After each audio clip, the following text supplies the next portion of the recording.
Fala pessoal, muito bom dia, ou boa tarde, ou boa noite, a depender do horário que você esteja vendo este vídeo. Meu nome é Charles Prado Monteiro, sejam todos muito bem-vindos à nossa carta mensal do mês de abril. Aquele momento do mês que a gente separa aqui 20, 30, no máximo uma hora, para falar sobre a nossa carteira de investimentos, falar um pouco de estratégia, falar um pouco de cenário e como tudo isso impacta a gestão de alocação de ativos da Elevate. Então, sem mais delongas, deixa eu já começar aqui a compartilhar a minha tela com vocês para a gente falar sobre a carta do mês. Então, algumas mudanças que seria muito legal a gente dividir e explicar para vocês hoje. A partir dos feedbacks, dos comentários, das conversas que a gente tem com os clientes, a gente vai sempre buscando montar aquele conteúdo que faça mais sentido para todos vocês. Então, algumas mudanças que a gente vai anunciar a partir dos próximos meses, né? A ideia do vídeo, ao invés de ser enviado todo dia 15, o vídeo de carta mensal, ele vai começar a ser enviado todo dia 10 do mês, ficar um pouco mais próximo do encerramento do mês anterior à carta.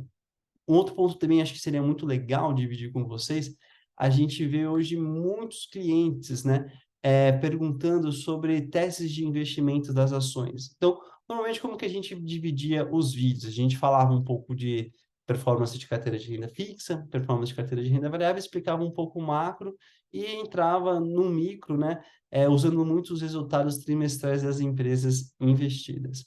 A gente vai propor uma mudança um pouco nesse mês, a gente vai continuar falando da carteira e da performance da carteira, mas além de falar de performance de carteira do ponto de vista mais macro, a gente vai pegar alguns ativos que teve tanto um destaque negativo como um positivo e detalhar e explicar mais esses destaques, né? E aí nisso a gente vai fazer já toda uma explicação, né? Tanto do macro como micro, né? Tanto conjuntural como estrutural, para que o cliente fique mais fácil entender, né? Primeiro, o que está acontecendo no mundo hoje, e entender como que a gente faz a leitura desses acontecimentos para desenhar a nossa estratégia, e como que essa estratégia ela se reflete, por exemplo, em performance na escolha dos ativos. Perfeito? Então, vamos lá. Falando um pouco da carteira como um todo de renda fixa, né? Tanto no mês como no ano, como desde o início. A gente vai começar do fim para o início. Pegando a performance da carteira acumulada da Elevate desde janeiro de 2018, a gente vê com uma performance acumulada de 60% versus 42% do CDI, da taxa Selic. Então, isso deixa a gente muito feliz, né? Que é você conseguir gerar alfa com um ativo que no Brasil ele, historicamente já é muito alto, que é a taxa CDI, a taxa Selic, né? Então a gente tem aqui uma performance aí algo em torno de mais de um terço acima do índice, o que deixa a gente, óbvio, sempre muito feliz. No ano de 2023, quando a gente pega o fechamento até o dia 28 de abril, a carteira oficial da Elevate 4,7 versus 4,25 do índice, então a gente também no ano a gente ultrapassou o índice esse mês, foi um mês muito bom para nós, abril de renda fixa, e o mês de maio também está se desenhando para. E pegando o mês de abril em específico, a gente teve uma performance de 1,5 versus 0,8, quase o dobro da Selic no período, né? Então, vamos começar agora, que nem a gente fez a introdução, explicar agora um pouco no detalhe o porquê deste movimento. A gente teve um destaque super positivo no mês de abril, que foi um papel que a gente tem na carteira, que é o Tesouro IPCA+, com juros semestrais 2040. Então, uma coisa muito interessante, né? Aqui a gente pega, neste gráfico, a gente tem a linha azul, que é a taxa Selic 2025, que é uma taxa de referência nossa, e a linha laranja é o comportamento da performance do Tesouro IPCA+, né? E perceba que esse Tesouro ele tem, né, uma volatilidade, a depender do dia, que são marcações diárias, ele tem altos e baixos. Então, isso é uma coisa muito importante. Porque a performance desse ativo em específico, no Tesouro IPCA+, que são que a gente fala que é a curva de juros de longo prazo, ele está muito atrelado à expectativa de juros de longo prazo. E essa expectativa ela é muito ancorada ao comportamento da taxa de juros, né? E aí tem uma série de fatores que influenciam esse comportamento. Taxa de juros, câmbio, expectativa de crescimento, inflação corrente, inflação futura, tudo isso vai influenciando o comportamento desta curva, né? Então, a gente vê que já nas últimas semanas, né, esse papel ele vem sofrendo uma forte alta e foi ele que ajudou a performance positiva da nossa carteira de renda fixa, né? É, dando continuidade, né? Eu acho que seria muito legal agora explicar o porquê deste comportamento deste ativo de forma tão positiva nas últimas semanas. Então, aumentou-se a expectativa do mercado de um futuro início de ciclo de corte de juros no Brasil. Então, quando você corta os juros no curto, você também diminui a expectativa de juros no longo, e isso beneficia muito papéis como o Tesouro IPCA+, tanto 2032 que a gente tem na carteira, como 2040. Como também influencia os papéis de renda fixa de título privado nosso, atrelados à inflação de médio e de longo. CADIF, BDIF, XPID, enfim, toda essa classe de ativos se beneficia positivamente deste movimento, né? E por que aumentou-se a expectativa desse início do ciclo da queda de juros em breve no Brasil? A gente teve dados que demonstraram a desaceleração da inflação e a apresentação do novo arcabouço fiscal. Então, basicamente, um dos motivos, né, que faz o Brasil ter juros altos é uma expectativa alta de inflação. Então, se você tem dados de inflação vindo abaixo da expectativa de mercado, isso, de uma certa forma, pode fazer com que o Banco Central mude o entendimento de manter uma taxa de juros tão alta. Um outro ponto também importante quando a gente fala de taxa de juros é a expectativa de risco fiscal Brasil, né? Que é aquela lógica que a gente já explicou nos outros vídeos, mas é o país gastar mais do que arrecada e isso aumentar a dívida do país ao longo dos anos. Desculpa. E isso gera um impacto, né, de desencoragem de inflação, de moeda, e aí o Banco Central precisa ter juros mais altos. Com a apresentação do novo arcabouço fiscal, aqui a gente toma muito cuidado para não entrar numa discussão política, mas tecnicamente falando, ele não é, na visão nossa, né, um arcabouço fiscal ideal e perfeito, mas ao mesmo tempo também, né, um arcabouço fiscal que elimina aquele risco, aquela expectativa que alguns players do mercado tinham. De fato, a gente tem um descontrole muito forte das contas públicas, né? Então, esse arcabouço foi apresentado, está sendo discutido na Câmara, alguns pontos bons ou ruins estão sendo reavaliados pelo Congresso, e a expectativa disso é se avançar, né? E se avançar com uma discussão coordenada, né? Entre Câmara, Senado, Executivo, de fato se desenha um projeto muito bom e que isso seja muito importante para a dinâmica fiscal do Brasil. Isso evoluindo, sem dúvida nenhuma, a gente entra num ciclo mais forte de queda de juros no Brasil, que vai ser muito bom, não só para esses papéis, que a gente já falou anteriormente, atrelados à inflação de longo prazo, como também e principalmente para a Bolsa, tá? Outro fator que influenciou esse comportamento também é um possível fim do ciclo de alta de juros nos Estados Unidos, né? Então, não sei se vocês acompanharam, mas na semana passada, né, teve a reunião tanto do Copom, né, do Banco Central Brasileiro, para definir a taxa de juros, como também a reunião do Fed, que é o Banco Central norte-americano, para definir também a taxa de juros deles. E na apresentação da taxa de juros americana, muito provavelmente o Fed, né, o Jerome Powell, sinalizou, e todo o seu comitê, que esse foi a última reunião onde houve um aumento da taxa de juros na economia americana. Então, a expectativa é que provavelmente, né, o Banco Central americano não suba mais juros, eles estabilizem nessa curva de 5,25%, e isso, de fato, gera menos pressão na curva de juros de longo, não só americana, mas de todos os países do mundo. Então, isso também corroborou positivamente para a performance desse ativo. Agora, vamos pegar um destaque negativo, né? Então, uma coisa que aconteceu no mês de abril que a gente percebeu, a gente teve uma desvalorização do ativo RURA 11, né? Então, ele é muito interessante, né? Se a gente pega esse gráfico que mostra o comportamento de performance desse ativo no ano de 2023, a gente percebe, de novo, na linha azul, a taxa Selic, né? Sempre positiva aqui mensalmente, diariamente, né? Basicamente uma escadinha.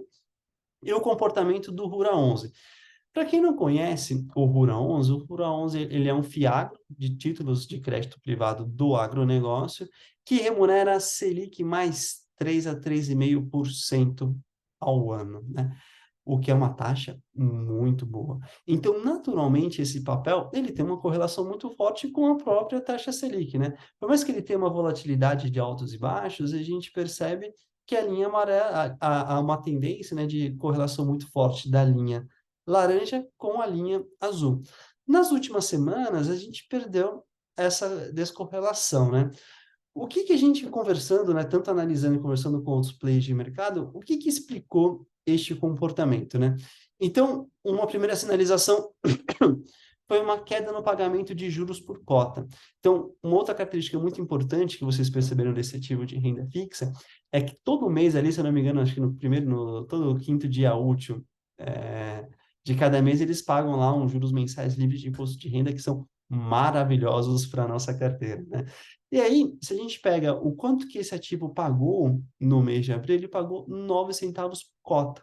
E quando você compara com o mês de março, que pagou 11 centavos por cota, teve uma queda. Algumas pessoas, na nossa visão, né, desinformadas ou mal avisadas, elas podem interpretar isso como um problema financeiro do fundo, que o fundo deve estar enfrentando problemas de qualidade de crédito, enfim, de fluxo de caixa, e por isso que está pagando menos. Mas não foi isso, né? Na verdade, esse pagamento em abril de somente 9 centavos por cota se teve por dois principais motivos, né? Primeiro que a gente teve menos dias úteis no mês de abril, então o mês de abril foi um mês bom para quem gosta de feriados, que tivemos 2 feriados, né? Então, por ter menos dias úteis, automaticamente a gente também tem, como e o índice da Selic ele é corrigido por dias úteis, né? A gente tem menos dias úteis no mês, naturalmente esse papel paga menos, né? Então, se a gente volta, quer ver, deixa eu voltar aqui alguns slides, a gente pega que a performance da Selic no mês foi de 0,88, sendo que ela tem uma média de 1,15, 1,20% ao mês. Por que que a Selic, taxa de diferença, pagou menos? Porque a gente tem menos dias úteis. No Rural 11, por que que o Rural 11 pagou 9 centavos e não 11? Justamente por este motivo, tá? Um outro ponto que favoreceu, né, a essa questão de um juros mais baixo no mês de abril, pagamento de juros por cota, é a própria sazonalidade da carteira. Então, a carteira do Rural 11, eles são vários títulos de crédito privados, né, todos atrelados à cadeia do agronegócio. Então, esses títulos têm pagamentos tanto semestrais como trimestrais. No mês de abril, calhou de ser um mês que não teve nenhum pagamento trimestral de título. Então, teve um fluxo de caixa menor no mês de abril, e aí isso se reflete no menor pagamento específico naquele mês. Mas, de novo, isso é uma sazonalidade da característica de carteira de crédito do fundo, não reflete nenhum problema. O que a gente já vê hoje, agora no mês de maio, né, enquanto a gente grava esse vídeo aqui no dia 10, é que, se eu não me engano, ele pagou 12 centavos já no mês de maio. Então, isso já mostra, de fato, que não teve nenhum problema mais sério essa diminuição, mas justamente esses dois efeitos que a gente acabou de explicar para vocês, né? Então, é muito interessante, assim, né? A gente bate muito na tecla. Tem um livro que a gente gosta muito, na verdade, esse livro que ele tá lá, eu guardei, mas é um livro do Howard Marks chamado The Most Important Thing, né? Acho que é o mais importante para o investidor em português. Eu esqueci o título do livro, né? Mas ele tem um conceito que eu acho maravilhoso, né? Que é o conceito do First Level Thinking e do Second Level Thinking, né? Então, o que que é o First Level Thinking, né? Do tipo, a juros caiu, as primeiras pessoas já tentam achar uma desculpa muito rápida e fácil, a juros caiu porque deve estar passando problema financeiro. E aí todo mundo vende papel com medo de risco desse ativo, né? O que a gente faz na Elevate, e o intuito do vídeo é justamente esse, é fazer o second level thinking. Mas espera aí, vamos conversar, vamos entender, vamos estudar o porquê desta queda, né? Então a gente viu, são menos dias úteis, esse papel é remunerado, né, a taxa Selic diariamente, a gente teve a sazonalidade da carteira de títulos, não tem nenhum risco de crédito no anunciado dos títulos que fazem parte do Rural 11, então esse é um negócio muito importante, né? Quando a gente seleciona ativos como Cadif, Rura, enfim, a gente faz uma análise de risco muito forte desses papéis, porque podem ter títulos de crédito privados que podem sofrer no momento que a gente vive hoje de juros mais altos e empresas que talvez não consigam pagar essas dívidas, né? Então, a gente teve casos no Brasil, né, desde o começo do ano da Americanas, que é o caso mais emblemático, também envolve aí não só uma empresa endividada, mas de fato aí é uma fraude contábil, né? Mas teve outros casos, como Lojas Marisas, como o CVC, como a Azul, quem mais? A própria a Tokstok, né, que está passando por uma reestruturação financeira, que são empresas que, se você investe em ativos em fundos que têm título de dívidas dessas empresas, você pode sim ter um problema de performance atrelado ao não pagamento desses títulos, né? Então, isso algo importante para vocês terem conhecimento, e a Elevate, ela faz toda essa due diligence, toda essa análise de crédito. Então, todos os ativos que a gente investe, né, e são ativos que a gente já investe desde o ano passado, até o momento não teve nenhum risco nesse sentido. Perfeito? Uma coisa que acho que seria muito legal também são os clientes conhecerem mais os ativos que eles têm em carteira, né? Então, o Rura 11, aqui a gente pegou alguns prints que explicam, né, o que é o Rura 11, a gente já falou um pouco durante o vídeo, mas todo mês eles geram uma carta, que a gente fala que é a carta do gestor, né, do fundo. Então, nosso papel na Elevate é ler essas cartas para entender justamente, né, qual que é o caminho do fundo, qual que é a estratégia do fundo, quais são os riscos do fundo, e avaliar. Que nem no caso do Rura 11, poxa, será que essa queda, tem um aspecto fundamental que justifique isso, ou um fluxo de mercado não racional, né? E se for um fluxo de mercado não racional, a gente pode aproveitar o momento justamente para aproveitar e comprar mais, né? Como também, se for uma queda, um problema mais conjuntural, estrutural da tese do ativo, aí eventualmente a gente pode pensar em até vender, né? A gente está mais no primeiro caso, assim, a gente enxerga isso como uma oportunidade de compra, provavelmente na carteira dos clientes, tanto do mês passado como nesse, a gente pode fazer movimentações positivas para o Rura 11 nesse sentido, tá bom? Então, alguns dos motivos que nos levaram a colocar Rura 11 na carteira é essa rentabilidade maravilhosa de CDI mais 3, mais 3,5%, o fato de ser um ativo livre de imposto de renda no pagamento de juros, então isso é algo muito importante também. Uma coisa para a gente que mais importante que o yield, que a rentabilidade, é o risco. Então, se a gente pega a exposição setorial, a gente vê que ele é o fiagro hoje mais diversificado de mercado.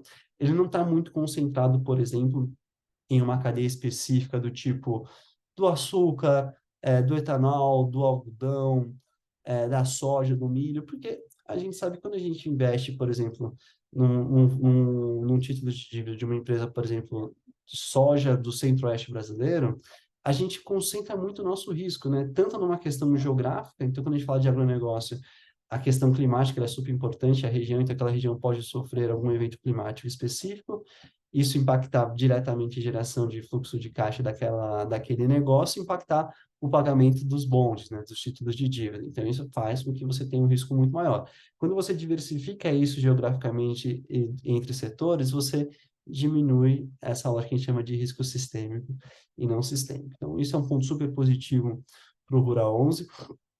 Um duration muito curto, que também é muito bom, né? Então, isso permite a empresa oxigenar os títulos ativos de carteira. E quando você tem uma dívida muito longa, a depender desse contexto, você pode pegar um cenário muito adverso que pode mudar muito rápido, principalmente no agronegócio, e isso impactar risco de carteira. As garantias dos títulos são garantias muito fortes e muito boas, também isso faz com que a gente tenha alocação no ativo. É um ativo que tem bastante cotista e um volume financeiro diário muito forte, né? Então isso permite liquidez. Então, qualquer mudança estrutural na tese que faça a gente eventualmente querer vender ou diminuir essa posição, a gente tem que garantir que a gente tem mercado para fazer esses movimentos. Então, o Rura é um mercado que tem esse tipo de trabalho. Então, esse aqui são alguns prints que a gente pegou. Para o cliente que queira, né, se aprofundar mais sobre o Rura 11, poxa, nos procure, a gente conversa, se quiser a carta, a gente manda a carta para vocês também, enfim, usem e abusem da Elevate nesse sentido. Perfeito? Vamos agora falar de renda variável. Então, renda variável, se a gente pega a carteira da Elevate, desde 2018, a gente tem uma performance que nos deixa muito orgulhoso e muito feliz, né? Uma performance de 85% versus 36% do Ibovespa. Se a gente pega a performance da Elevate em 2023, né? O mês de abril foi o primeiro mês que a gente ficou atrás do índice Ibovespa. Então, a gente vem ganhando do Ibovespa, né? Desde o ano passado, enfim, a gente fechou o ano passado ganhando do Ibovespa. E esse ano, janeiro, fevereiro, março, sempre à frente do Ibovespa. No mês de abril, essa conta virou, né? Então, a gente teve uma rentabilidade no mês de menos 2,6%, enquanto o Ibovespa no mês teve uma performance de 2,4%, principalmente puxado por Petrobras, né? E aí, acho que o principal destaque que levou a essa rentabilidade pontual negativa no mês foi uma ação que vocês já perceberam que ela passou a ser a maior posição da Elevate, que é a Kepler Weber, né? Então, a gente pegou esse gráfico, né, que é justamente a linha azul, é o comportamento do Ibovespa no ano de 2023, e a linha laranja é o comportamento das ações da Kepler. Então, a Kepler é uma ação que a gente tem, se eu não me engano, desde 2021 na carteira, né? Teve uma performance maravilhosa nesses últimos 2 anos. No ano de 2023, ela começou com uma performance muito forte, né? Chegou aí a mais de 20%, enquanto o Ibovespa estava na casa dos 5%.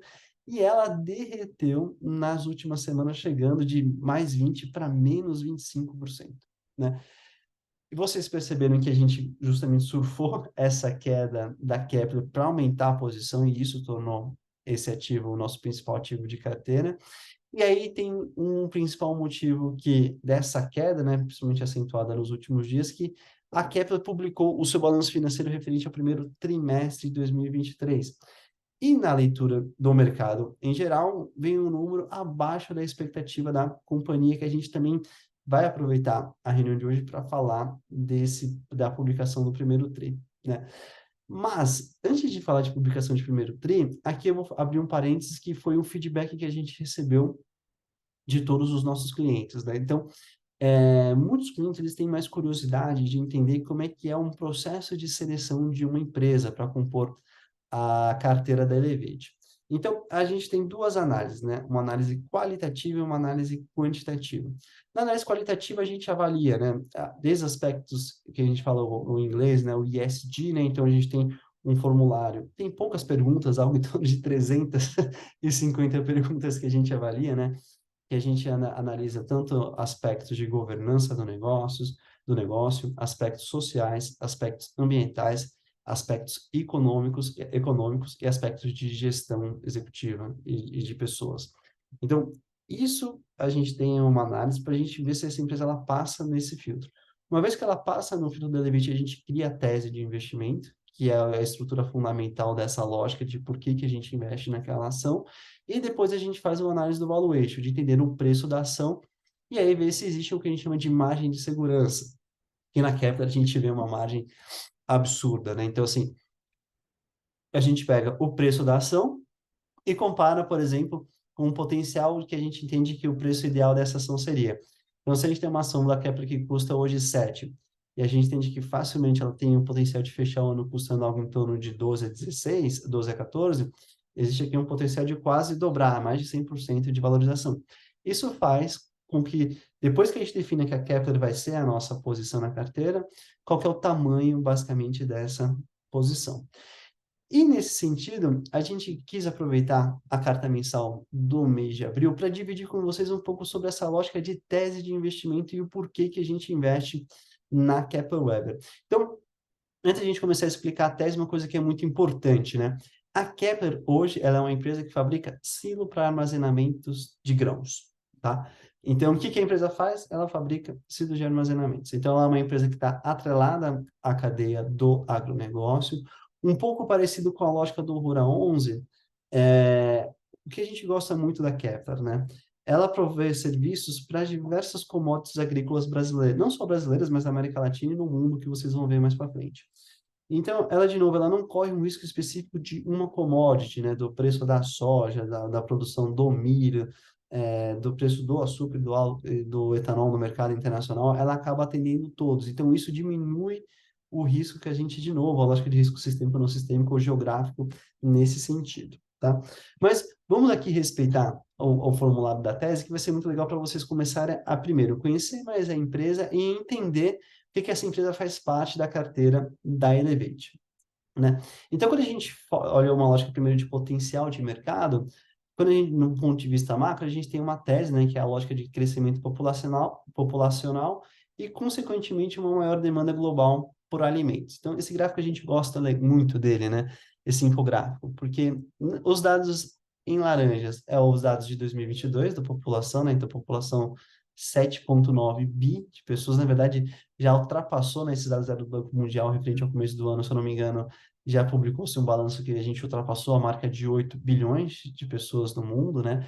E esse crescimento ele vem sendo muito puxado nos últimos anos, a expectativa é que isso continue para os próximos, de Ásia, basicamente Índia, África e América Latina, Brasil e Estados Unidos também, né? E ao mesmo tempo que você tem, né, um cenário não só de aumento da população, mas um maior processo de urbanização, um maior processo de aumento de renda dessas pessoas, a questão da longevidade, as pessoas elas vivem mais e melhores de padrões de consumo. Então, quando você tem mais renda, né, quando você vai mais para a cidade e o seu padrão de consumo aumenta, naturalmente você aumenta a quantidade de proteínas que você ingere, né? E aí, quando a gente fala de alimentos, principalmente de grãos, a proteína ela entra como o próprio alimento de proteína, como a soja, ou também como uma lógica de ração para tanto suínos como aves e também bois e tudo mais, que aumentam a necessidade de consumo desses produtos, né? Automaticamente você também tem a necessidade do aumento de energia, e no Brasil, por exemplo, a gente tem um volume de energia que ele vem muito da fabricação de etanol, que é justamente a lógica de armazenamento de cana-de-açúcar, nesse sentido que a Kepler também atua, a gente vai falar em mais detalhes mais para frente. Então, ao mesmo tempo que a gente tem, né, uma demanda crescendo muito forte e um aumento de padrão de consumo que faz com que se tenha mais a necessidade de alimentos e de energia, a gente tem aqui um cenário muito forte, e aí é muito legal esse gráfico da China, que mostra o efeito do crescimento da população e a necessidade para alimentos. Então, esse gráfico que aparece na tela para vocês é a evolução do déficit de soja de grãos. O que que é isso, né? Então, imagine que a China, ela tem uma população que ela precisa alimentar. E ela tem a sua própria cultura de soja local, e existe um déficit, que é a necessidade de soja, por exemplo, que ela precisa importar de outros países para atender a sua demanda local. Esse déficit, por exemplo, que era de 10 milhões de toneladas em 2020, ele já está em mais de 97 milhões de toneladas em 2022 e em 2023. Então, isto exige, né, cada vez mais a necessidade não só de importação e, mais do que importar, de armazenamento desses grãos, né? É uma coisa muito importante, assim, né? A gente não tem uma cadeia perfeita onde a soja sai da fazenda, né? Então, primeiro que a gente não dá soja todos os dias e todos os meses do ano, né? É o período de safra, é um período muito específico de colheita. E aí as pessoas, elas vão tendo essa necessidade cada vez maior ao longo do tempo. E a gente precisa ter lugares de armazenamento, né? Tanto aonde se fabrica, aonde se transporta e aonde se guarda depois para o consumo final. E aí isso mostra, novamente, aqui um aumento de déficit na necessidade de grãos da China nesse sentido. O Brasil, né, e isso é muito interessante, a gente conversa com diversos players e investidores estrangeiros, né, principalmente lá na Europa, então a gente tem muito contato com alguns bankers, Suíça, Portugal, Espanha, Luxemburgo, França, como também, principalmente nos Estados Unidos, né. E eles têm uma visão muito forte do Brasil, nem vou entrar muito numa discussão sobre uma visão muito positiva ou negativa, mas o Brasil ele é considerado, de fato, o celeiro do mundo, né. E aí, se a gente pega essa tabela que a gente gosta bastante, né? Então, a gente pega as principais commodities agrícolas, né? Soja, milho, café, açúcar, entre outros. O Brasil, ele é líder em produção mundial de soja, ele é o terceiro maior produtor de milho, o primeiro maior produtor de café. Quando a gente olha também a lógica de exportação, né? Então, o Brasil, ele é o que mais produz e o que mais exporta soja, né? Então, se a gente entender qual que é o percentual de exposição do Brasil no mercado global de soja, é mais de 50%. E quando a gente pega todas as commodities agrícolas, né, com exceção de suco de laranja e algodão, a Kepler está presente com suas soluções de armazenamento, né? Então, de novo, a gente mostra aqui, né, o grande potencial de mercado que existe no setor agrícola, né, a necessidade de crescimento contínuo de produção desses alimentos, e a Kepler ela tem um papel fundamental em basicamente todas as cadeias de commodities agrícolas brasileiras, né? E a gente percebe cada vez mais a necessidade de melhorar a estrutura de armazenamento de grãos no Brasil. Esse gráfico é um gráfico muito interessante, que ele pega o Brasil, né, divide nas 5 regiões que a gente tem atualmente, e ele fala que hoje o Brasil ele tem um déficit, por exemplo, de 76 milhões de toneladas de armazenamento. A estimativa, isso em 2021, tá? A estimativa para este ano é que esse déficit saia de 76 para 130, quase o dobro de milhões de toneladas, né? A gente já vai explicar o porquê, né, desse crescimento tão forte nesse déficit de armazenamento no Brasil. Basicamente, a gente tem os estados brasileiros, quando a gente pega as regiões, desculpa, né? Então a gente tem a região sudeste, ela não sofre de déficit de armazenamento, mas principalmente a região centro-oeste, nordeste e sul do país tem esse problema. Então, existe uma necessidade de investimento muito forte dessas regiões nos próximos meses e nos próximos anos para sanar essa questão do déficit entre o que você produz e o que você consegue armazenar anualmente, né? Só para vocês terem uma ideia de como o Brasil está posicionado dentro desse setor de armazenamento, né? Então, a gente pega aqui a lógica de capacidade instalada, né? De armazenamento nas fazendas. Então, quando a gente olha países evoluídos como o Canadá e os Estados Unidos, no Canadá, 85% é a lógica de capacidade instalada, né? Estados Unidos, 65%. Quando a gente pega a média europeia, 50%. A Argentina, que é o nosso vizinho do lado, 40%. O Brasil só tem 14%, né? Então, a gente percebe que, de fato, o Brasil ele ainda está muito longe. Então, ele tem aqui uma estrada gigantesca para caminhar e melhorar a sua estrutura de armazenamento de grãos, para se equiparar nem com os países de primeiro mundo, né? Com o Canadá, Estados Unidos, mas pelo menos com o nosso irmão vizinho, a Argentina. E é uma coisa que é muito interessante que a gente percebe, né? E o agricultor brasileiro já começou a ter essa ciência, é quando você aumenta a sua capacidade de armazenamento, você não só melhora a sua eficiência, mas melhora também a qualidade do seu produto. E ao fazer isso, automaticamente você consegue vender o seu produto com um preço melhor, e isso melhora a sua renda.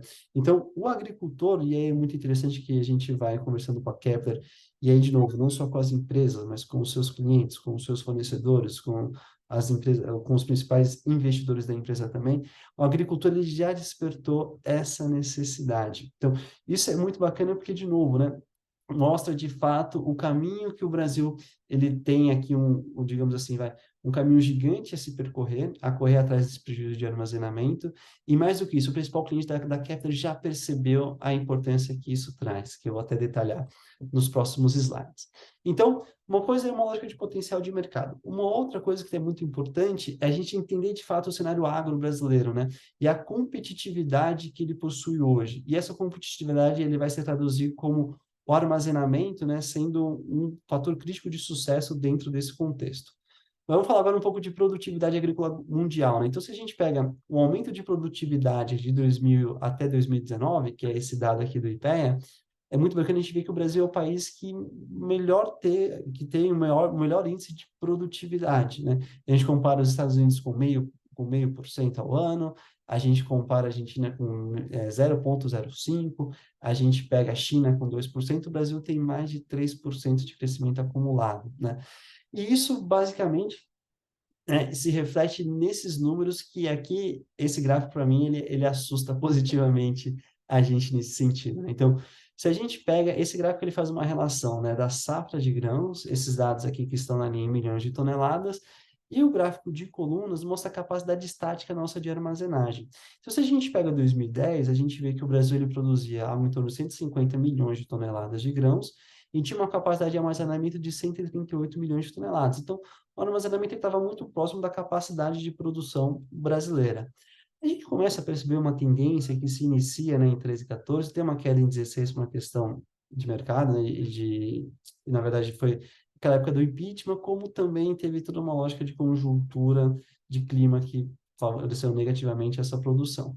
Mas logo depois disso a gente vê aqui um aumento e a gente percebe, ela começa a ter essa abertura da boca de jacaré, né? Entre a capacidade instalada de armazenagem estática, que ela quase se mantém, e cada vez mais a gente tem um maior nível de produtividade da safra de grãos, né? Então, quando a gente chega, por exemplo, em 21 e 22, uma diferença que era algo em torno de 12 milhões de toneladas entre o que a gente fabrica e o que a gente consegue armazenar, ele passou a ter uma diferença de quase, né, aqui, fazendo a conta rapidamente, algo em torno de mais de 80 milhões, né, entre 270, que é o que você produz, e 190, que é o que você consegue armazenar. E o que mais assusta a gente positivamente nesse gráfico, a gente pega a expectativa para os próximos anos, a gente vê um nível de aumento muito forte, um volume de grãos produzidos, mas aqui a gente pega a expectativa, né, de armazenagem estática, ela não consegue acompanhar essa curva, né? Então, a gente já percebe aqui um problema que a Kepler, com certeza, ela vai ter aqui uma avenida de crescimento gigantesco nos próximos anos para surfar. Então, o déficit de armazenagem no Brasil, que a expectativa esse ano seja de 127 milhões de toneladas, ela pode chegar a mais de 300 milhões de toneladas nos próximos 10 anos. Então, isso vai fazer com que, de fato, tanto os produtores, pessoas físicas, mas também cooperativas e agroindústria elas comecem a correr atrás deste prejuízo. Então, e aí, eu acho que isso deve ser uma pergunta que todos fazem, né? Pelo menos é uma pergunta que a gente já fazia há muito tempo, né? E aí, quando a gente conheceu esse gráfico, que de fato a gente percebeu que existia aqui uma avenida de crescimento gigantesco para a Kepler, é a lógica da safra e safrinha, né? Então, muitas pessoas brincam nesse Deus, de fato, ele é brasileiro. Eu acho que quando a gente olha esse gráfico, ele explica um pouco o porquê e o porquê que o Brasil é considerado o celeiro do mundo, né? Então, o Brasil ele tem uma somatória de fatores, tanto como qualidade do solo, mas principalmente de clima, que favorece o que a gente chama de safra e safrinha, né? Ou o que a gente chama de primeira e segunda safra. Então, como é que é um calendário agrícola tradicional, tá? Que é o calendário esse aqui que a gente pega antes de 2000, que é o que funciona não só aqui no hemisfério sul, mas também no hemisfério norte, Europa, Estados Unidos. Você tem a safra, né, que era de soja ou milho, que ela corria no verão. Então, você começa a safra, ela começa em outubro, e ela sempre terminava em abril. E aqui no período de maio a setembro, você tem o que a gente chama de entre-safra, né? Então, isso sempre funcionou até 2000. Quando a gente pega o Brasil, e isso é diferente dos Estados Unidos, por isso que o nosso nível de produtividade e crescimento ele é muito maior do que o americano, a gente consegue fazer duas safras no mesmo período, né? Então, a gente consegue pegar um ciclo de plantação, por exemplo, de soja, que era de até 150 dias, transformar isso para um horizonte de 100 dias, por exemplo, né? Que é a primeira safra, que é de outubro até dezembro, ou de outubro até janeiro. E a gente faz uma segunda safra de milho no mesmo local, né? Que ela começa em janeiro e termina em junho, né? E aí, ao mesmo tempo que você tem você tinha, né, um espaço de terra e você só tinha uma safra, você começa a ter duas, de duas culturas diferentes. E a coisa melhor ainda nesse sentido é quando você intercala, né, a soja com o milho, a soja ela adora a matéria orgânica do milho pós a colheita, né? Então isso melhora também a qualidade do solo e a produtividade das próximas safras de soja. Então o agricultor brasileiro, ele tem esse diferencial quando a gente compara com o europeu e o americano, de ter um retorno financeiro da sua fazenda muito maior, né? E isso aumenta não só retorno, produtividade, mas também a quantidade de grãos produzidos e fabricados.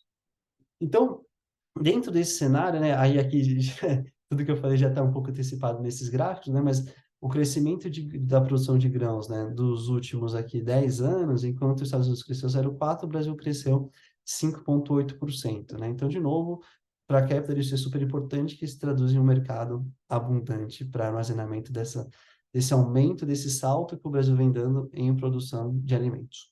Em competitividade, né, o que a gente chama de farm return aqui, né? Então, assim, o retorno que o agricultor tem no Brasil, ele acaba sendo muito superior ao retorno que o agricultor tem, o agricultor americano tem para sua fazenda. Então, isso permite que ele tenha mais renda e que ele possa ter uma capacidade de reinvestimento no negócio ainda maior, né? E aí, quando a gente fala em reinvestimento, entra o fator crítico de sucesso de máquinas e armazenamento que entra a Kepler. E a lógica de velocidade e eficiência também, que vem crescendo muito forte nos últimos anos, por todos os fatos que a gente já comentou, e as consequências para a Kepler, né, que a gente fala de um aumento de valor agregado dos serviços que a Kepler oferece. Então, vocês vão perceber que a Kepler ela deixou de ser uma empresa que só fabrica silos, mas fabricar uma lógica de silos digitais e uma venda de serviços, que para a gente isso é muito importante, que é uma lógica de receita recorrentes, que a gente vai debater mais na frente, e também, ao mesmo tempo, uma atualização de unidades já existentes. Então, a Kepler ela tem, se eu não me engano, aumentando de 11 a 12, mais de 11, 12 mil silos já entregues no Brasil, somente no Brasil. E tem silos mais antigos que precisam acompanhar todo esse processo de crescimento de produção, né? Então, desde ampliação de capacidade instalada, como também melhorias e investimento em tecnologia que reflete novamente em maior competitividade e maior ganho para o agricultor, né? Então, já vamos aqui falando ainda de capacidade de agronegócio, né? Esse gráfico é um gráfico muito interessante, né, para o Brasil, principalmente. Basicamente, o que ele faz? Ele pega de 2008 até 2021 e compara a lógica de competitividade logística do Brasil, né, para quando a gente fala de China, né? Então, assim, a gente já viu que o Brasil é o maior produtor de soja, nesse caso específico de soja, né? E a China é o maior importador de soja do mundo. Basicamente, ela sempre comprou muita soja dos Estados Unidos, né? E isso tinha um motivo também, que era a lógica de competitividade logística. Então, se a gente pegasse em 2008, por exemplo, o custo para você, né, o custo logístico de você transportar uma soja dos Estados Unidos para a China era algo em torno de US$ 145, né? Se a gente pega, por exemplo, a soja que é fabricada na região sul do Brasil, esse custo ele era até menor, ele era 125. Mas se você pega toda a soja que é fabricada no nosso centro-oeste e no nordeste, que vai via a região norte do país, o custo logístico ele chegava a algo em torno de US$ 190. Então, a gente pedia muita competitividade financeira nesse sentido. Ao longo dos últimos, a gente vê, né, desde o Trade War, né, que foi a guerra que começou com o Trump e o Xi Jinping, essa guerra comercial entre Estados Unidos e China, e isso evoluiu nos últimos anos, a gente vê a China, de fato, buscando outras alternativas, né? E o Brasil ele acaba sendo a principal alternativa quando a gente fala, por exemplo, do mercado de soja. E é uma coisa que é muito interessante, que além disso, os investimentos que a gente passou nos últimos anos em infraestrutura, né, basicamente construção de ferrovias, ampliação e construção de novos portos, isso fez com que o nosso custo logístico caísse, né, de 180 a US$ 190, que era em 2008, para US$ 97, né, abaixo do custo de transporte da soja americana. Então, isso é algo também que refletiu muito na queda, a gente já percebeu isso em 2022, e a gente entende que isso vai acontecer nos próximos anos. O Brasil, quando a gente falava de infraestrutura logística, sempre foi uma negação, né? A qualidade das estradas, a falta de ferrovias e o número reduzido de portos. Nos últimos anos, principalmente, a gente teve um investimento de dezenas de bilhões de reais já contratados para infraestrutura, e isso, além de aumentar a competitividade, diminuir o custo logístico, exige a lógica de novos postos de armazenamento, né? Então, quando você tem lá os produtores do Centro-Oeste, eles vão transportar essa soja, por exemplo, usando a ferrovia até um porto ali na região norte e nordeste do país, você precisa ter a lógica, por exemplo, essa soja ela chega nesse ponto de transbordo, né, ou nesse ponto de transporte. Eu não posso deixar a soja no caminhão 2 ou 3 dias esperando você carregar o trem para essa soja partir, né? Então, ao mesmo tempo que também se deixar no caminhão, pode chover, pode perder qualidade, pode trazer e aí tem fatores importantes de umidificação, né, desse produto, e você perde qualidade, vende por um preço menor ou um valor agregado menor nesse sentido. Você tem um ciclo de armazenamento com um processo, por exemplo, de monitoramento e de secagem, seria o melhor dos mundos, né? Então, isso faz com que, naturalmente, você tenha investimentos mais fortes para esse tipo de produto, que é o que a Kepler oferece hoje. Então, uma coisa que é muito importante, e aí aqui a gente já faz um link um pouco com o resultado trimestral apresentado da Kepler do primeiro trimestre de 2023, né? Então, o que que acontece? Assim, a Kepler, ela teve, se a gente pega o histórico dela, passado, ela teve algo em torno de 60% a 70% da sua receita vindo de pequenos, não pequenos, mas pequenos, médios e grandes agricultores, pessoas físicas, né? E esses agricultores, eles usam basicamente o PCA, que é o PCA, é um capítulo do Plano Safra, né, que é um plano do governamental de linha de crédito para o agro, específica para o agronegócio, né, que por mais que você tenha juros menores, você também tem um período de carência maior, e isso acaba sendo um fator que ajudou também nesse processo de aumento de produtividade essencial, não só para o Brasil, mas para o mundo de segurança alimentar, né? Então, assim, a Kepler sempre teve uma dependência muito forte desse grupo. O que ela vem percebendo, ela percebeu que isso acaba sendo um pouco ruim, né? Porque se você pega, se esse público tem um ano ruim de safra, ou se esse público começa a pisar no freio na parte de investimentos, isso impacta muito forte a receita da Kepler. Então, a Kepler ela começou a aproveitar esse cenário de investimento forte em infraestrutura Brasil para diversificar, né, a sua linha de serviços principalmente para agroindústrias, né? Então a gente percebeu isso no ano passado, a gente já vem percebendo isso este ano também, como também a recorrência de receita, né? Então você ter serviços, né, seja ele de manutenção, de acompanhamento de silos ou de investimento em tecnologia para transformar esse silo numa lógica digital, e aí entra o IoT, né, a internet das coisas, como você diminuir essa dependência de receita, né, que é mais pontual, que são as construções de novos silos, e ampliar e diversificar o risco neste ponto. Por que que eu falo isso? Aqui, quando a gente chega no slide do PCA, né, que é o Programa para Construção e Ampliação de Armazéns, isso acaba sendo um fator muito preponderante que vai ditar muito o ritmo de crescimento da Kepler, né? E aí que é muito interessante a gente notar quais são os últimos planos safras, né? Então, se a gente pegar a safra de 2021, dentro do plano safra, né, tem o PCA, que é um programa específico, né, para construção e ampliação de armazéns, que é justamente o produto, o carro-chefe da Kepler. Então, em 2020 e 2021, na safra desse período, o montante liberado pelo governo, 2 bilhões de reais. Se a gente pega a safra de 21 e 22, montante liberado pelo governo, 4 bilhões de reais.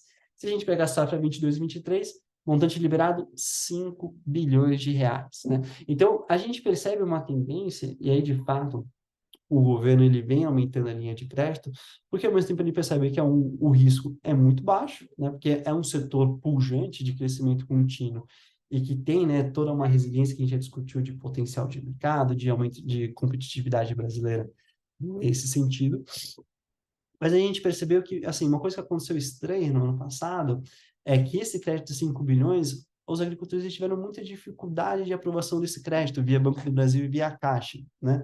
Então, a gente não entendeu se foi uma questão por ser nesse período de eleição, enfim, o que aconteceu. O governo ele tinha colocado um limitador de 50 milhões de reais para favorecer, de fato, pequenos e médios agricultores.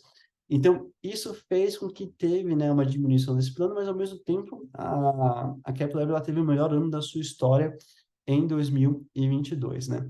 Quando a gente pega 2023, existe muita expectativa, né, de como esse governo vai encarar o Plano Safra desse ano e como também vai encarar dentro desse Plano Safra o PCA. A gente percebe discussões em Brasília que a gente participou, né? Junto com a ABMAC, que é a Associação Brasileira de Máquinas que representa todo esse setor nessa discussão com o governo, um documento apresentado, que é basicamente esse documento que a gente mostrou de potencial da avenida de crescimento que a Kepler tem hoje, a necessidade de investimento de mais de 15 bilhões de reais dentro do PCA para que o Brasil comece a achatar aquela curva, né, que é o crescimento da produção de safra versus a capacidade estática de armazenamento. Então, um sinal super positivo que a gente viu. O governo ele já anunciou que o Plano Safra, que normalmente é anunciado nos meses de junho a julho, será anunciado no período de maio a junho, então vai ter uma antecipação. Existe uma expectativa que o Plano Safra ele vai vir maior do que ele foi no ano passado, e existe essa discussão do PCA também, o tamanho que ele virá e quais serão as cláusulas deste contrato. Então, isso é um ponto de atenção para a tese da Kepler, a gente está acompanhando isso nesse sentido. A gente entende que dificilmente, ou a chance de você ter um valor de plano safra de PCA menor que você teve nos últimos anos é praticamente menos de 1% na nossa visão. E a gente percebe muitos agricultores, de fato, nesse primeiro tri, esperando essa definição maior, esperando uma definição melhor de qual vai ser o comportamento da curva de juros esse ano, para investir mais forte nesse sentido, que não são investimentos baratos, a construção de um silo, você deve imaginar, não é algo que custa 10, 50, 100 mil reais, estamos falando, a depender do projeto, algumas dezenas de milhões de reais, né, um projeto como esse. Então, a gente entende que já no segundo semestre, tendo muito mais clareza do plano safra, tendo muito mais clareza de como que vai ser o ciclo de juros nos próximos meses, isso vai ter um grande destrave de novos projetos para a Kepler, né?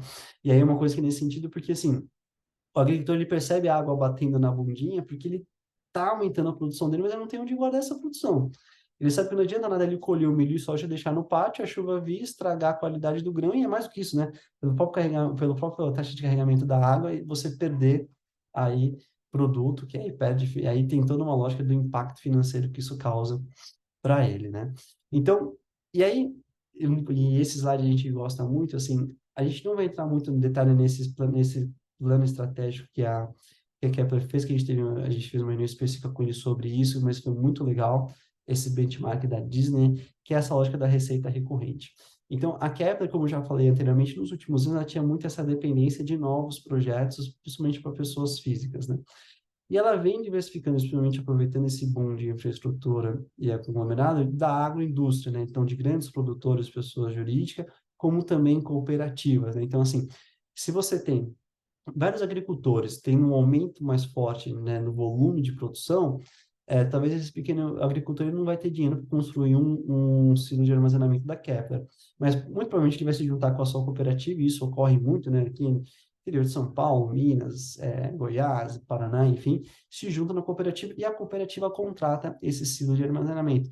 Porque, de novo, né, ele sabe que se ele vender justamente no final da safra dele, ele vende por um preço, né? Sei lá, vende por 100. Se ele espera 6 meses depois da safra para vender isso, ele não vende por 100, ele vende por 120. Existe um prêmio que vem, né, por conta dessa questão de oferta e demanda desse tipo de produto. Então, eles já perceberam isso. E aí, a Kepler fez essa primeira mudança, né, de classes de clientes, e além disso, ela percebeu também que ela precisaria ter a necessidade de a receita está atrelada assim a novos projetos, mas há uma dinâmica de receita recorrentes, né? E aí surgiu diversas linhas de negócios que a Kepler ela consegue capturar, e aí eu vou usar esse slide específico, né, que é somente um desses itens, que é o item de reposição de peças e serviços técnicos, que é um negócio muito importante. Então, existem vários tipos de serviço que a Kepler ela consegue fazer para quem já foi cliente da Kepler uma vez, né? Que já construiu um selo com ela, e a gente já falou de dezenas de milhares de clientes como esse só no Brasil.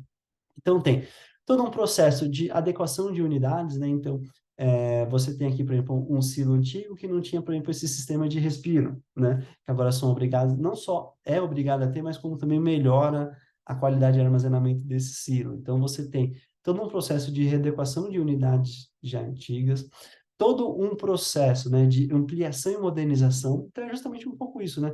Se eu tinha um cliente que produzia 100, e ele tem uma capacidade de armazenar 100, esse cliente agora ele produz 120. E aí, onde que ele está armazenando esses outros 20? Será que a gente precisa fazer um novo projeto de ampliação e modernização? Uma coisa que é muito importante, né, que é a assistência técnica, né? Então, quando a gente conversa com o agricultor, esse é um negócio muito legal que a gente percebeu, né? A gente fala assim, poxa, que nem na Elevate, a gente tem todo o nosso dinheirinho ali investido e a gente cuida disso com muito carinho e amor, né?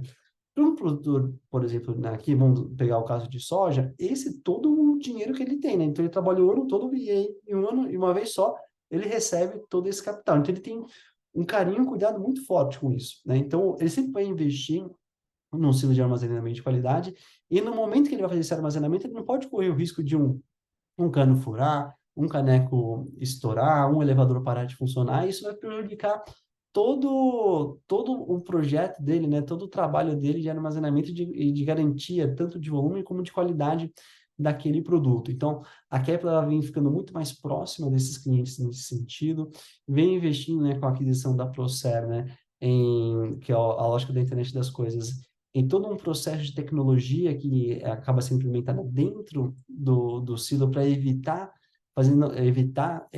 antecipar esse tipo de problema. Então, através de controlamento de sensores, você já consegue perceber um desgaste no de uma peça, a possibilidade de uma quebra de algum cano nesse sentido. Mais do que isso, né, consegue monitorar volume de armazenamento, qualidade de armazenamento, umidade, enfim. E aí, tem toda uma outra linha de serviço da Kepler, que é o que a gente chama de serviço de monitoramento, que isso faz com que a empresa consiga ter, de novo, uma recorrência de receitas, o que acaba sendo muito importante, não só para a companhia, mas para nós como investidores também. Então, um ponto muito importante que a gente viu de Kepler é essa parte de dados para agentes financeiros, né? Então, é muito interessante, assim. Então, se a Kepler ela tem assessores dentro dos silos, ela consegue, né, fazer o acompanhamento de volume que transaciona dentro daquele silo e da qualidade dos grãos ou dos produtos que estão dentro deles, né? Então, se você tem um banco que vai fornecer uma linha de crédito para o agricultor e você tem essa informação, automaticamente esse banco ele consegue fazer uma avaliação de risco muito mais detalhada e eventualmente diminuir o spread de juros desse cliente e fechar o negócio, né? E aí a Kepler, quando ela vem com esse fornecimento de informações, ela consegue, né, a partir da diminuição desse spread, pegar um percentual de FII dessa transação financeira. Então, isso é um outro potencial gigantesco que a Kepler vem com a aquisição da Procer, que a gente vê isso com muito bons olhos, e acaba criando novas linhas de receitas recorrentes para a companhia, né? Então, a gente vê que, de fato, a companhia ela vem muito preocupada, né, em conseguir atender esse mercado pujante crescente, necessidade de armazenamento, né, que seriam novos projetos e novas linhas de receita, mas como também conseguir ter uma linha de receita recorrente, que não seja necessariamente de novos projetos, mas de projetos já feitos, ou implementação, você oferecer toda essa gama de valor agregado de serviços que é basicamente um pouco o que a Disney faz, né? Então, a Disney, ela tinha um parque de diversões, ela começou a criar várias linhas de receita recorrentes, seja o Disney Plus, ou seja dentro do próprio parque, né, com a venda de produtos e, enfim, com a venda de serviços, de fotografia e tudo mais nesse sentido, né? Cruzeiros e por aí vai. Então, para a gente fechar a lógica de Kepler Web, né? Então, de macro tendências e de oportunidades. Então, a gente tem o que a gente já discutiu, só para a gente fechar aqui e fazer um resumo total da tese, né?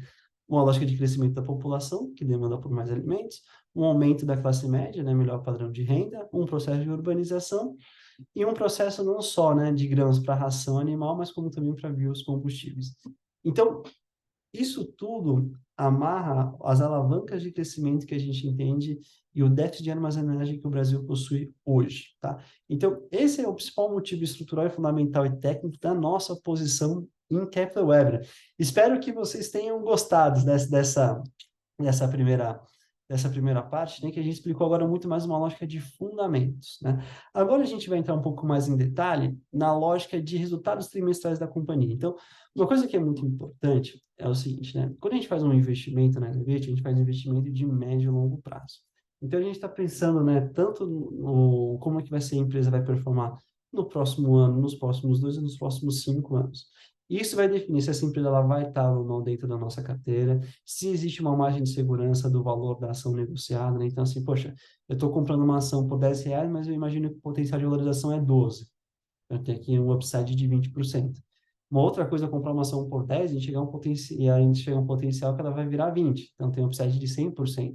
Entre essas duas, a gente prefere a com upside maior, né? Então, isso que define, só para vocês entenderem um pouco, as movimentações mensais, tanto de tamanho das posições das ações que a gente tem na carteira, como também, né, uma eventual entrada de um novo ativo ou uma saída de um ativo já existente. No caso de Capital Web, quando a gente pega os indicadores financeiros, a gente percebe que, mesmo com a publicação de primeiro trimestre mais fraco comparado com o do ano anterior, a empresa nos últimos 12 meses ela continua, né, com aumento de receita, com aumento de EBITDA e aumento de lucro líquido, né? Quando a gente pega aqui os principais indicadores de múltiplos, né? Então, o EV, né, o Enterprise Value de Kepler, ele está hoje em torno de 1,7 bilhões de reais, né? Sendo que é muito parecido com a receita da companhia. Eu acho isso meio estranho, né? Tipo, isso mostra o quão barato tá a Kepler na bolsa, né? Se a gente pega um indicador de EV sobre EBITDA, né? Então, o custo, o enterprise value da Kepler dividido pelo lucro, entre aspas, operacional, que é o EBITDA, está dando um múltiplo de 3,5 vezes, né? Muito barato. Quando a gente pega o PE, aqui está tudo em inglês, né? Mas aqui é o Price to Earnings, né? O famoso PL brasileiro.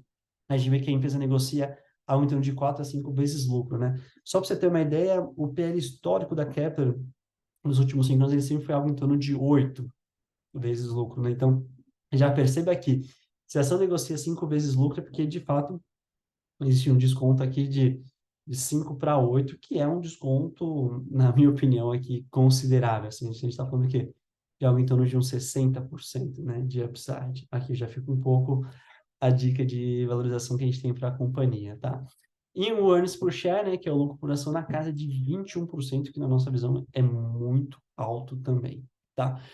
E aí, o que que acontece, assim, né? A Kepler, se a gente pega a performance da Kepler em 2022, é uma ação que subiu 54%, se eu pego janeiro, fevereiro, dezembro, fechado 2022, né? Com um dividend yield na casa de 15%, cara. Um dividend yield maior do que a taxa de juros local atual. Isso aqui é... Para quem acompanha o mercado sabe o quanto isso é bizarro, tá? Então, vamos falar um pouco de números da companhia, né? Então, assim, a Kepler teve seu segundo melhor primeiro trimestre da história, né? Então, realmente, comparado com 2022, ela teve um trimestre abaixo, mas se eu comparo com 2021, ela teve um trimestre muito acima, né? Então, assim, uma coisa que a gente precisa ficar muito claro na tese de Kepler é que 2022 foi um ano excepcional, é um ano outlier para a companhia, tá? Só que, ao mesmo tempo que a gente tem uma alinhamento de expectativa para 2023, a gente percebe que o fato de ela ter só subido 54% foi muito pouco. Pelo resultado que ela entregou em 2022, ela deveria ter subido muito mais, né? Então, por isso que a gente continuou com a posição na carteira. E, de novo, né, o fato de ela ter um primeiro trimestre a princípio pior que 2022, na nossa visão, não justifica essa queda de 30%, né? E até a última linha desse slide, mas já vou antecipar, E quando a gente faz uma lógica de valuation, né, então, assim, qual que é a expectativa que o mercado coloca na dinâmica financeira dessa companhia para ela estar sendo precificada a esse valor, né? Se eu não me engano, o Kepler estava algo em torno de 7,20, ela encerrou o mês de outubro, né? Agora já no comecinho de maio, ela já estava subindo, a última vez que eu vi, mais 3, mais 4%. Mas assim, se a gente pega o preço de tela de fechamento do mês de abril, embute aqui uma expectativa, né? O mercado prevê uma queda de 120% de lucro no segundo tri deste ano, né?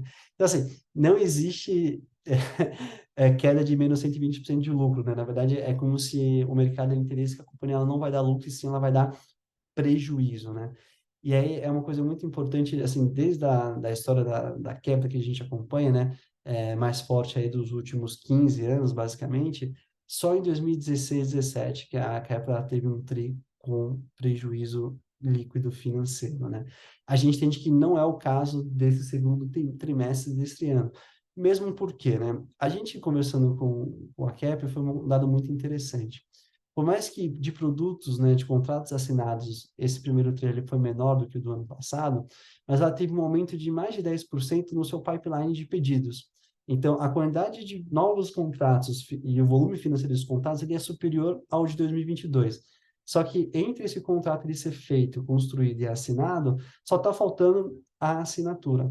E aí, conversando tanto com a Kepler, mas com fornecedores e principais clientes, a gente percebe que o agricultor brasileiro ele está, de uma certa forma, aguardando as definições do que será o próximo plano safra.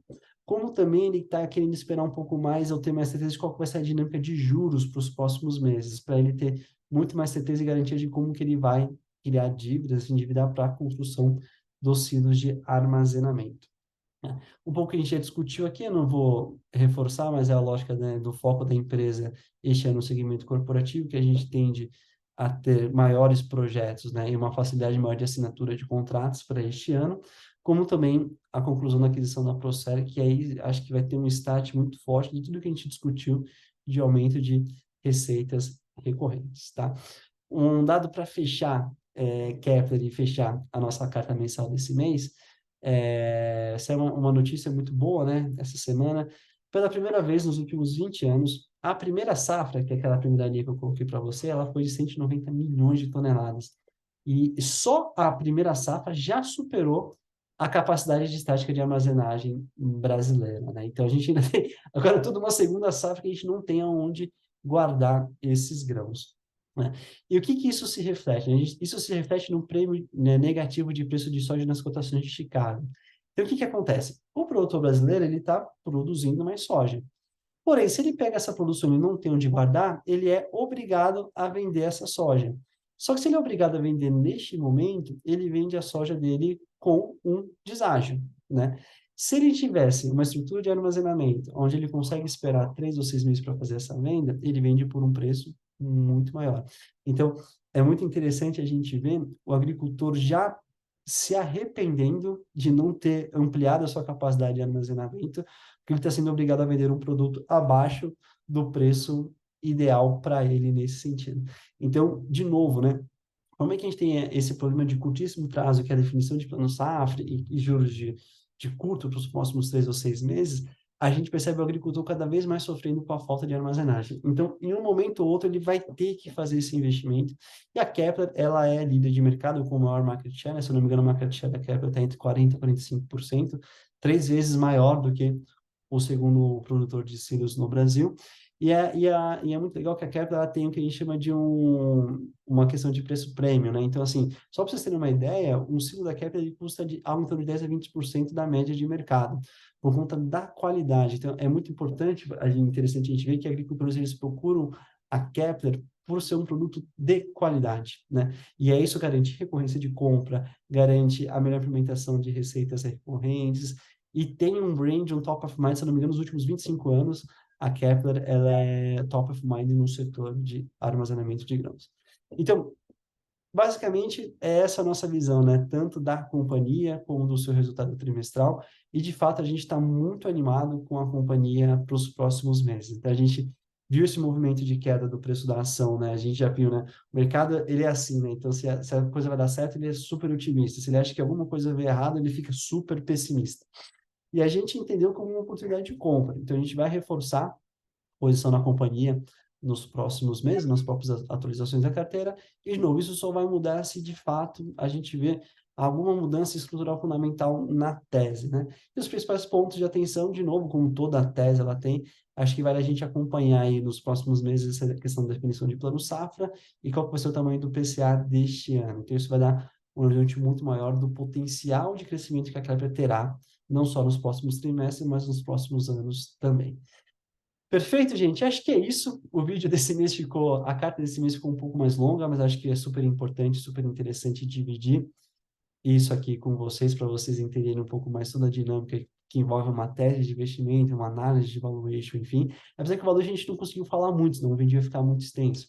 Mas manda para a gente mensagem, deixa nos comentários, mande e-mail, telefone, marque café conosco, caso vocês queiram um detalhamento maior, seja da tese, seja do valuation, da análise financeira da empresa, que a gente está super à disposição para discutir sobre. Perfeito?